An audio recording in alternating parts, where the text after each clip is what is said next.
CGCP 2884 by Chesthetica. So white has a pair of rooks, a pair of knights and a bishop. Black has a queen, rook, bishop and knight. So black is slightly ahead in material.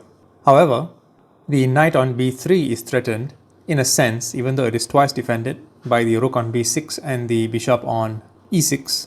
The other piece attacking it is the queen on d1, so it would be an unfavorable capture by black. Black's bishop on c6 is twice threatened by both rooks, so maybe one of the rooks should capture that. Well, let's say white did that. A rook on the c file captures bishop, the other rook maintaining the defense of the knight. Well then, queen captures knight on f3.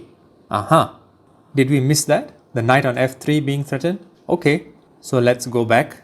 Capturing the bishop may not be a good idea. What about rook to a5 check, putting some pressure on the king? Or then maybe bishop to a4 intervening.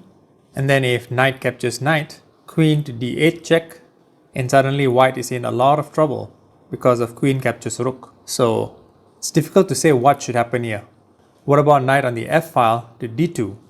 Well then, rook to h4 check, king to g8, queen to g1 check, king to f8, bishop to a4, and black seems to have the superior position.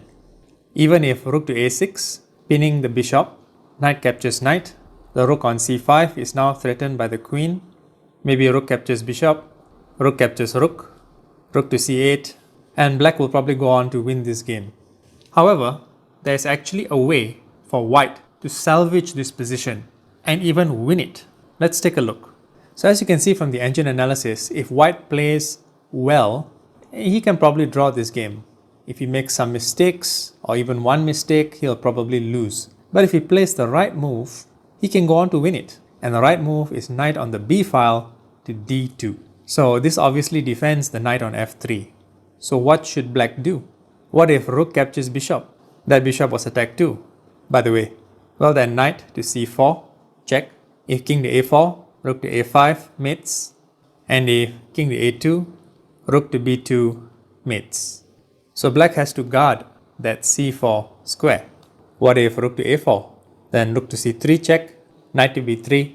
Either rook captures the knight, queen captures the rook captures the queen, king to a2, rook to b5, discovered check, and black is lost, like so. What about queen to h1 check? Well then, king to g7. If queen to g2 check, rook to g5.